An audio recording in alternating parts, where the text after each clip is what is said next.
kalau begini lestari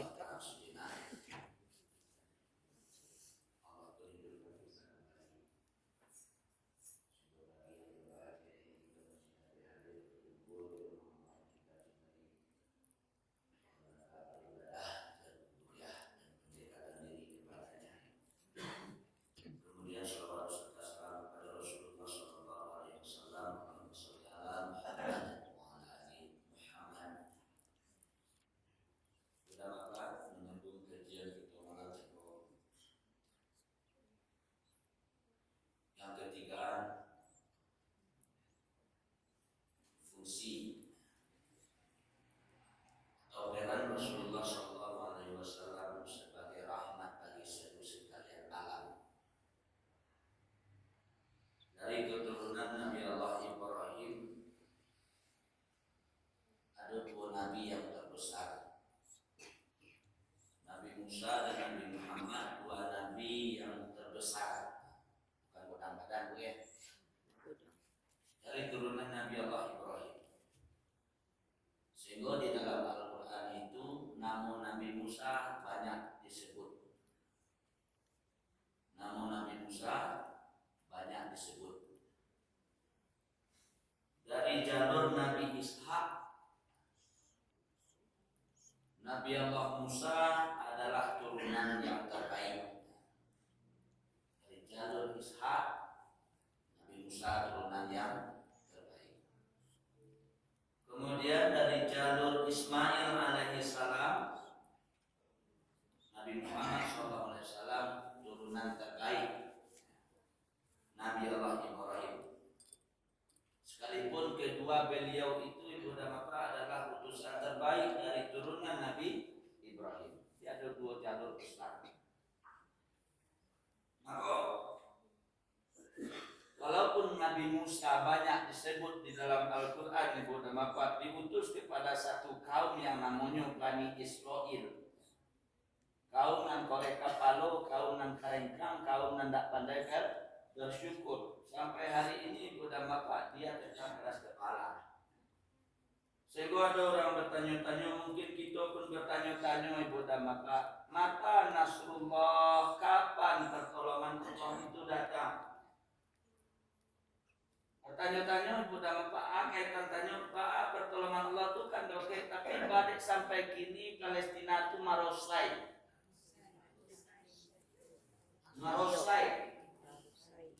Dibombardir, pembunuhan, genosida yang kita saksikan setiap hari ibu dan bapak. Ya, sudah 5 bulan dari bulan Desember dahulu ya, bulan Desember 9 bulan sampai hari ini. Dan sekian puluh ribu syuhada yang mati. Nah, kenapa pertolongan Allah? Kan tidak jadi tolong oleh Allah Palestina itu kan itu secara kasar langsung sampaikan. Ibu dan bapak, pertolongan Allah amatlah sangat dekat. Tapi ketika tidak ada oleh dimenangkan Palestina itu ibu dan bapak, kalau dimenangkan oleh Allah Palestina tidak ada parang berarti bab jihad hilang. Nah, hilang bab jihad dalam fikah itu kan ada bab jihad. Jadi itu merupakan contoh ibu dan bapak, itu merupakan sampel yang Allah berikan bahwasanya jihad itu, dakwah itu sepanjang hayat. Kalau lama nanya Palestina apa berarti hilang bab jihad Nah, hilang al-qital hilang perang. Itu sebabnya ibu dan bapak sedang Nabi Musa diutus kepada satu kaum. Jadi apa keunggulan Nabi Muhammad dibandingkan Nabi Musa? Walaupun Musa itu diutus disebut namanya dalam Al-Quran banyak. Yang pertama ibu, Nabi Musa itu diutus hanya untuk kaumnya sendiri, yang tujuannya mengeluarkan kaumnya saja Bani Israel dari gelapnya kesesatan, dari gelapnya gulita kepada terang benderangnya cahaya petunjuk kepada kaumnya Cojobo. Yang disampaikan oleh Allah, walaqad arsalna Musa biayatina an akhrij qaumak minadh dhulumati ilan nur. Sungguh kami telah mengutus Musa dengan membawa ayat-ayat kami kepada kaumnya, mengeluarkan mereka. Nah, keluarkanlah kaummu dari minaz zulumat, dari kegelapan, ilan nur, kepada cahaya petunjuk. Nah, jadi untuk kaumnya saja, Nabi Musa.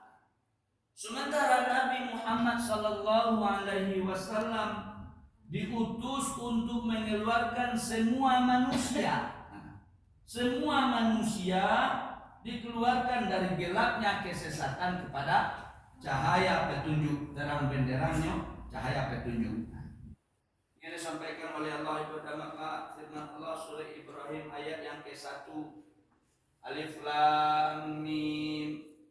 Kitabun anzalnahu ilaika litukhrijan nasa minadh dhulumati ilan nuri biizni rabbihim ila siratil azizil hamid. Alif Lam Ra. Inilah kitab yang kami turunkan kepadamu supaya kamu mengeluarkan manusia dari gelapnya gulita kepada cahaya yang terang benderang dengan izin Tuhan mereka, menuju jalan yang lurus. Tuhan yang maha perkasa lagi maha terpuji. Jadi membawa mengeluarkan dari kegelapan kepada cahaya petunjuk. Kini maaf ibu dan bapak, ketika seandainya Al-Quran itu nggak dijadikan petunjuk, nggak balik wak kasih tubuh. Kinilah zaman sekadonyo zaman bak cerita kita malam cako. Nadia buangnya tobek tubuh. Jangankan sosial politik dengan akidah hari ini Nadia buang. Saya pernah ibu mencari kisah atau kasus bu, itu tukang goreng dan dibunuh oleh orang. Bu, tukang gorengnya, Nia namanya bu. Apa nyebabnya dia dibunuh itu? Bisa jadi dia petunjuk itu nado lelang kolam. Mana lebih sadisnya apa bu? Bukan sadis, lebih naiknya awak. Ada orang kini nak icak-icak pakai soroban bagaya mode kiai godang benar. Apa? Kaimbau rohnya itu masuk kamarnya tapi itu. Aturan lebih percaya betul Pak. Oh yang mampulah manusia itu mengimbau roh orang alamati balik badak kau orang alamati itu lo dimasukkannya. Orang alamati itu kalau pengennya hidup kali itu buat. Ya. Aku dimasuknya. Kau orang enggak kau orang tuanya ngomong saudara adin bu. Ada sekelompok laki-laki dari antara manusia itu yang bersekutu dengan jin laki-laki. Nah,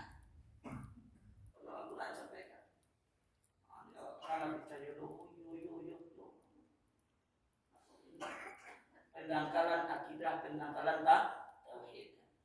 Jadi nak kalau nak balik awak ke dalam Al-Quran, kau balik wahyu hancau awak, ya, hancau. Di saat umur kita sudah di ujung, di saat umur awak nak penghabisan, kurang berbagai macam cara. Aku bahayanya kini media sosial betul, ya. Media sosial. Coba bayangkan ibu dan bapak apa yang akan melesetkan namunan rasul. Lajoleh contoh misalnya ada media sosial, laba cokaknya, laba pumpi aja bu, ya. Laba pumpi aja Tuhan, ya. Laba pumpi, direkam, ya bu, kan direkam tuh. Laba pumpi aja buat cakap direkam. Bu, lajoleh nyoba cokak, bu, lajoleh nyoba umpi. Apa dulu pak? Ibu, disikulah innamal hayatud dunya la'ibun walawun. Mungkin sendagura, mungkin remenan, mungkin ini manggue sebuah sineron. Yang ujung-ujungnya apa bu? UUD. Ujung-ujungnya duit. Jadi semakin banyak orang mensekirip nemu lek.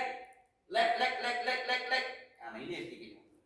Apa yang terjadi ibu dan bapak? Saya kata mungkin bisa jadi media itu kata Allah Subhanahu wa taala Kalau ada kabar orang-orang fasik yang membawakan kabar, fatabayyan. Nah, cek dan dicek.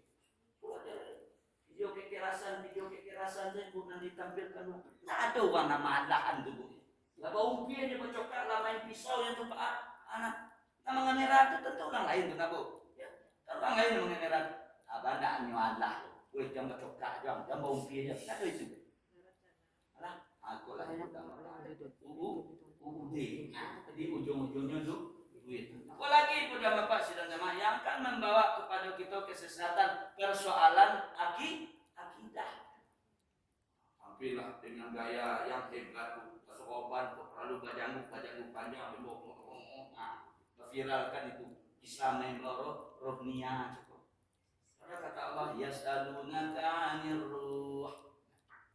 Tanya umat engkau wahai Muhammad tentang ruh. Kulir ruhu min amri rabbi. Katakan ruh itu adalah urusan Tuhanku. Wa ma utitu minal ilmi illa qalila. Engkau tidak akan diberi pengetahuan tentang ruh itu kecuali sedikit. Nah, jadi jangan sampai terpesona, waktu jangan sampai terpedaya di akhir-akhir zaman itu memang banyak yang tak akan terjoli lawak joli dan tak kata donga kan kita donga. Nah, dulu terombolan tak. Ada Islam Nusantara ini namanya, ada Islam Pancasila yang menolak masuk seruku. Aku naik di petunjuk. Kemudian yang kedua pada bapak saudara yang berbahagia, Nabi Musa alaihissalam itu diberi beban untuk menyampaikan kebenaran. Diberi beban untuk menyampaikan kebenaran, tapi tidak diberi kewenangan untuk mensucikan manusia dari dosa. Musa diberi kewenangan beban untuk menyampaikan kebenaran, tapi tidak diberikan kewenangan untuk menyucikan manusia dari dosa.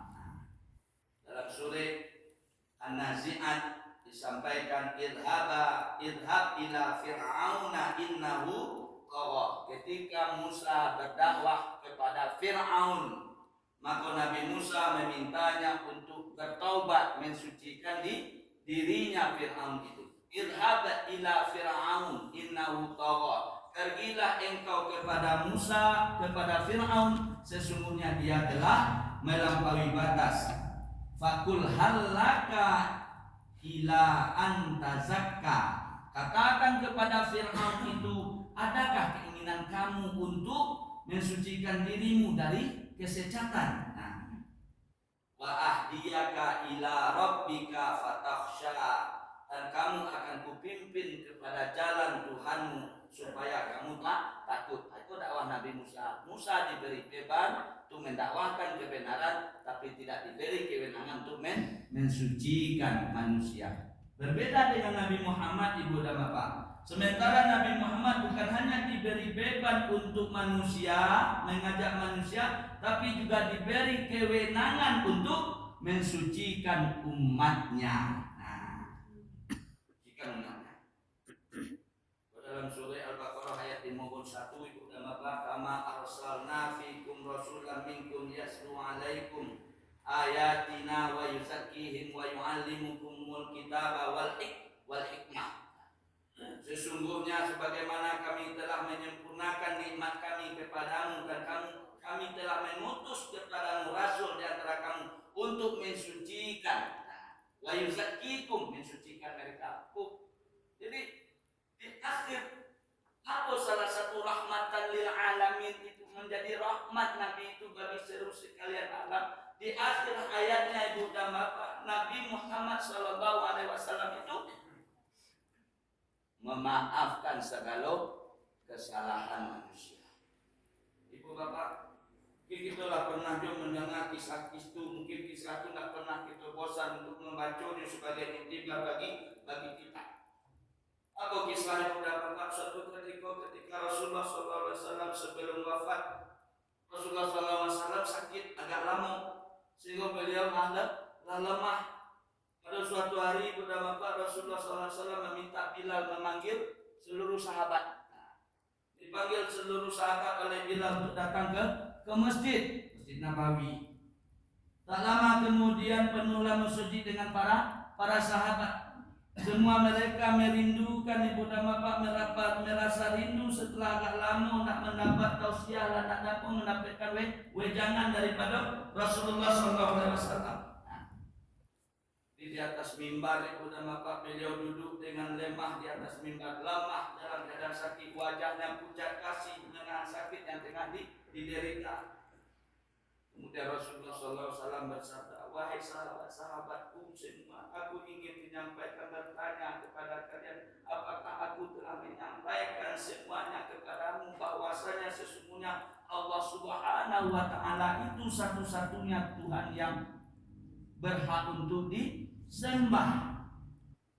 Sahabat menjawab, benar ya Rasulullah, itu sudah engkau sampaikan. 3 kali Rasulullah mengulang, wahai sahabat, apakah aku sudah sampaikan kepada engkau semuanya bahwasanya sesungguhnya Allah Subhanahu wa Ta'ala zat yang berhak untuk disembah. Maka sahabat menjawab, ibu dan bapak, persaksikanlah wahai Allah, ya, kami telah menerima tausiah itu dari baginda Rasulullah Sallallahu Alaihi Wasallam. Nah, jadi setiap apa yang disabdakan oleh Nabi, ibu dan bapak, dibenarkan oleh para sahabat. Sampailah pada akhirnya ibu dan bapak, satu pertanyaan yang menjadikan sahabat menjadi sedih dan terharu. Nah, saya mungkin kita baca ibu dan bapak, apa sabda Rasulullah? Sesungguhnya aku akan pergi menemui Rabbku, dan sebelum aku pergi, aku ingin menyelesaikan segala urusanku dengan manusia. Maka aku ingin bertanya kepada kalian semua, adakah aku berhutang kepada kalian? Apa pertanyaan terakhir Nabi menjawab wafat? Adakah aku berhutang kepada kalian? Aku ingin menyelesaikan hutang itu, karena aku tidak mau bertemu dengan Allah Subhanahu wa Ta'ala dalam keadaan berhutang dengan manusia. Maka ketika itu seluruhnya sahabat terdiam ibu dan bapak. Dalam hati masing-masing mereka berkata, manalah ada Rasulullah SAW itu berhutang dengan kita lah yang banyak berhutang dengan Rasulullah. Sahabat. Lalu 3 kali pertanyaan itu diulang oleh Nabi, wahai sahabatku, aku akan pergi menemui Rabbku dan aku tidak ingin menghadap dalam keadaan berhutang. Adakah aku berhutang kepada kalian? 3 kali ibu. Ini sahabat itu terdiam ibu dan bapak. Tiba-tiba bangkitlah seorang sahabat yang bernama Bukasa. Nah, Bukasa, dia seorang sahabat mantan preman kota Arab. Sebelum masuk Islam, mantan preman yang terkenal dengan begalnya, Bukasa.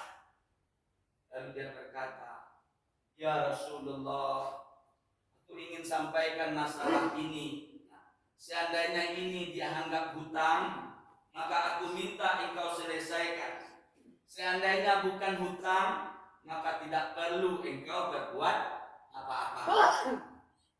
Rasulullah Sallallahu Alaihi Wasallam bersabda dan berkata, sampaikanlah wahai Bukasa, sampaikanlah. Aku Bukasa pun mulai bercerita dan maka aku masih ingat dulu ketika perang Uhud, wahai Rasulullah, suatu ketika engkau menunggang kuda lalu engkau pukulkan cemeti ke belakang kuda. Tetapi cemeti tersebut tidak kena pada belakang kuda, tapi justru yang terkena adalah dadaku. Karena ketika aku berdiri di belakang kudamu yang engkau tunggangi, wahai Rasulullah. Di mendengar itu ibu dan bapak, Rasulullah berkata, sesungguhnya itu adalah hutang wahai Bukasa. Kalau dulu aku pukul engkau, maka pada hari ini aku pun terima hal yang sama. Dengan suara yang tinggi Bukasa berkata, ibu dan bapak, kalau begitu aku ingin segera melakukannya wahai Rasulullah. Aku yang namanya kisah Jacob. Aku ingin melakukannya ya Rasulullah. Bukasa seakan-akan tak merasa bersalah, berkata kepada Nabi demikian. Nah, ibu dan bapak, ketika sahabat sebagian ibu dan bapak lah menahan Abu Bakar As-Siddiq, Umar bin Khattab lah bergetar. Namanya Pak Tenju ibu dan bapak, apa kata? Wahai Bukasa, engkau tak berperasaan, engkau tak berbonak, atau berwarna. Bukankah baginda Rasulullah sedang mempedulikan hal itu. Nah, lalu Rasulullah mintalah kepada Bilal, wahai Bilal, pergilah engkau ke rumah Fatimah, ambilkan cemeti, bawakan ke hadapanku. Lalu ikut nama Pak. Kemudian Fatimah di rumah Fatimah. Bilal pun meminta cemeti kepada Fatimah. Lalu Fatimah bertanya, untuk apa Rasulullah meminta cambuk ini, wahai Bilal? Bilal menjawab dengan sedih. Cambuk ini akan dipergunakan Ukasah untuk memukul Rasulullah. Kita kaji peranjatlah Fatimah itu dan Bapak sambil berkata, kenapa Ukasah hendak memukul ayahku Rasulullah? Ayahku sedang sakit, ayahku sedang lemah. Kalau mau memukul, pukullah aku anaknya. Kalau mau memukul, pukullah aku Fatimah anaknya. Lalu Bilal menjawab, wahai Fatimah, sesungguhnya ini adalah urusan Rasulullah dengan Ukasah. Lalu Bilal bawa cambuk ke masjid Ibu Damapak, lalu diberikan kepada Ukasah. Setelah mengambil cambuk itu, Ukasah Ibu Damapak menuju ke hadapan Rasulullah. Tiba-tiba Abu Bakar berdiri, menghalangi Ukasah sambil berkata, wahai Ukasah, kalau kamu hendak memukul, pukullah aku. Kalau kamu hendak memukul, pukullah aku. Aku adalah orang yang pertama membenarkan, beriman kepada Rasulullah. Akulah orang yang satu-satunya menemani Rasulullah sewaktu hijrah ke Madinah, bersembunyi di Gua Sur. Dan akulah orang yang membenarkan peristiwa Isra Mi'raj yang ketika Rasulullah dianggap orang gila oleh penduduknya. Pukullah aku, Abu Bakar. Maka Rasulullah bersabda, wahai Abu Bakar, duduk. Ini urusan aku dengan Ukasah. Kemudian Ibu dan Bapak, Ukasah pun melanjutkan menuju kepada Rasulullah. Kemudian Umar bin Khattab pun berdiri menghalangi Ukasah sambil berkata, wahai Ukasah, kalau engkau mau pukul Rasulullah, pukullah aku.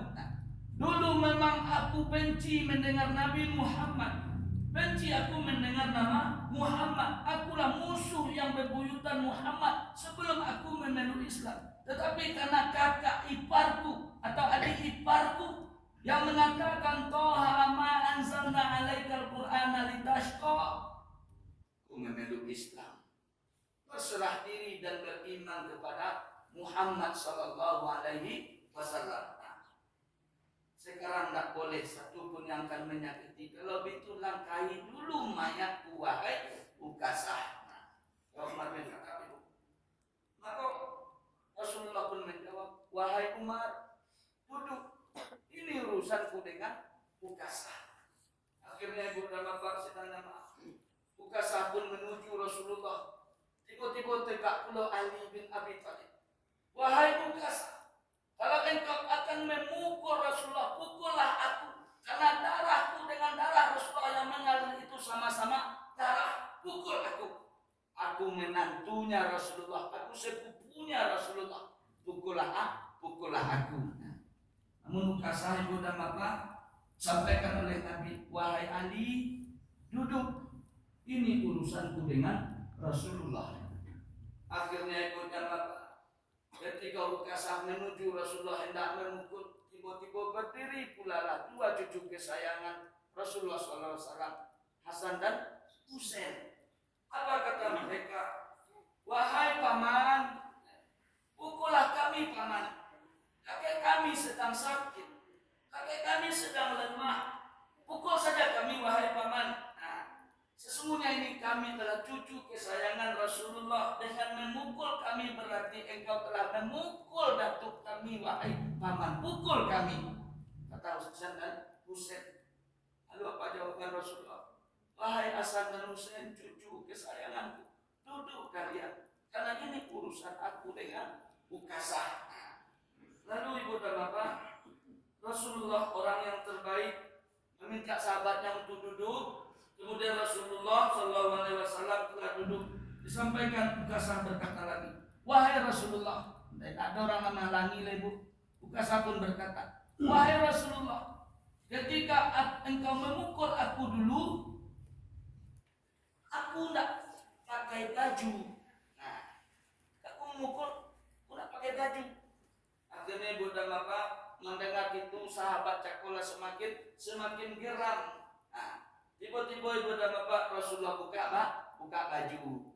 Akhirnya nampaklah tubuh yang indah, tubuh yang putih bersih, dan di perutnya terikat beberapa buah batu yang menahan lapar, menahan lita. Kobek batunya di perut Rasulullah. Nah, Rasulullah berkata, wahai Ukasa, segeralah engkau lakukan kisos itu, jangan berlebih-lebihan, nanti Allah murka kepadamu. Nah, akhirnya Ibu dan Bapak sampaikan oleh Ukasa, wahai Rasulullah, jarak aku dengan engkau ketika aku dulu kena pukul dekat, belum bisa aku untuk memukul engkau wahai Rasulullah.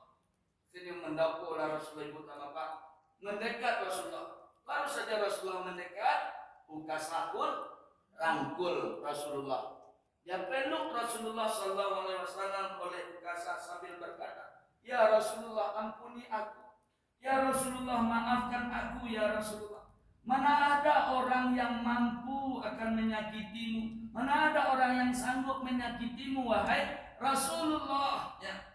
Aku melakukan merapatkan tubuhku kepadamu wahai Rasulullah, karena aku teringat sabdamu, orang siapa yang bersentuhan kulitnya dengan kulitku, maka aku haramkan neraka untuknya. Itu yang teringat bagiku wahai Rasulullah. Engkau pernah mengatakan, orang siapa yang bersentuhan kulitnya dengan kulit Rasulullah, maka dia haramkan neraka untuknya. Itu nanti ngedek Ukasah. Dipeluklah Nabi SAW oleh Ukasah.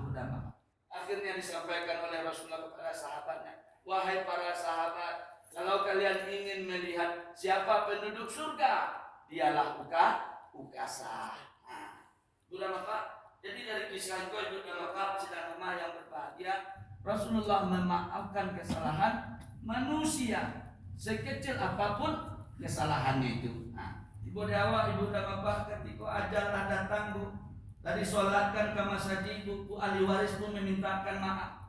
Adapun kesalahan almarhum Ibu dan Bapak nanti menghalangi mereka menghadap Allah, lain sudi Bu Bapak memaafkan. Lain sudi akan itu Bu. Sebaliknya, kecil di rumah atau ahli waris, kesalahan ibu bapak telah dimaafkan terlebih dahulu oleh ahli waris. Ahli waris yang maafkan. Aku tidak masuk dulu ya. Masuk. Nasi main belum tentu memaafkan ibu. Aku lama si ahli waris mengecek kesalahan bapak-bapak ibu-ibu telah terlebih dahulu kami maafkan.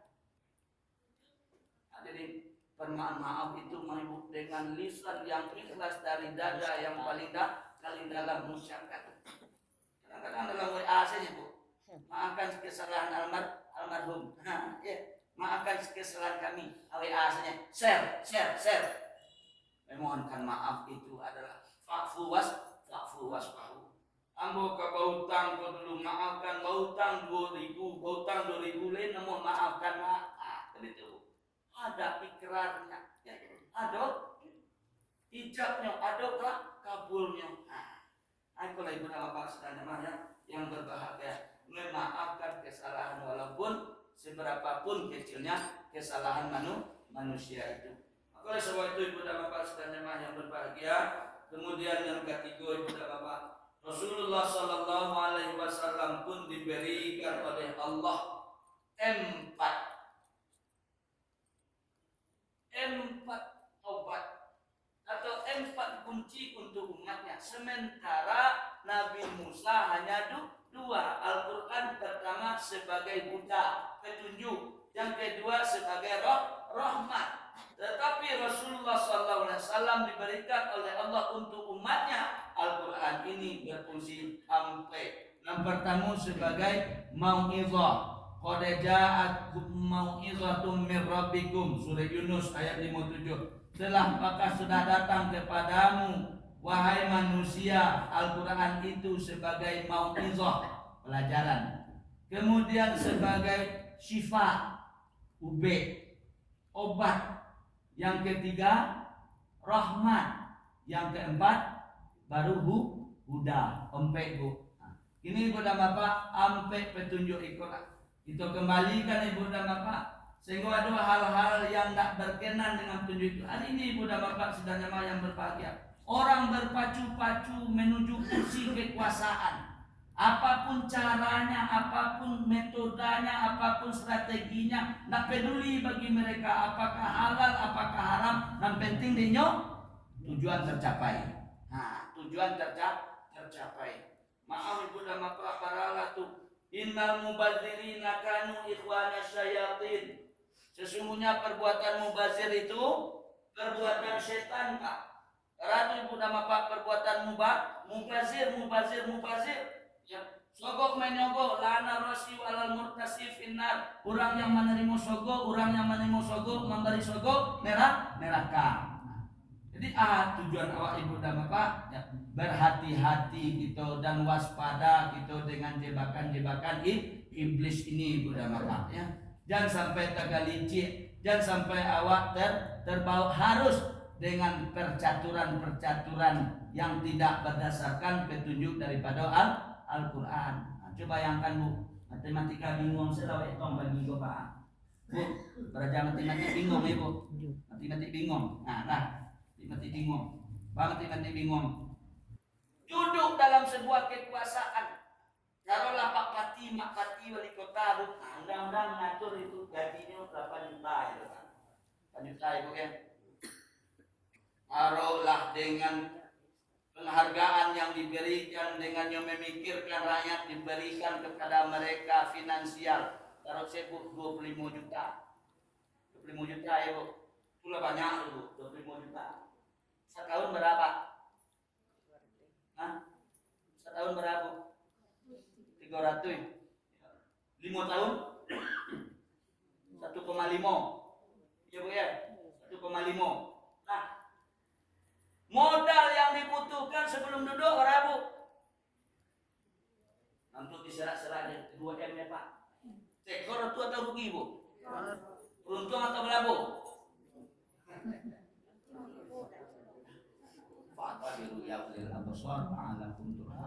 Mudah-mudahan ibu dan bapak menjadi petunjuk. Kembali kita kepada Al-Quran, jadikan sebagai petunjuk, jadikan sebagai huda, jadikan sebagai pelajaran, dan jadikan sebagai syifa, obat yang paling angkus, obat yang paling mujarab. Mudah-mudahan ibu dan bapak bermanfaat yang bagi yang menyampaikan terutama dan bermanfaat bagi kita bersama. Banyak maaf, wabillahi taufiq wal hidayah. Wassalamualaikum warahmatullahi wabarakatuh.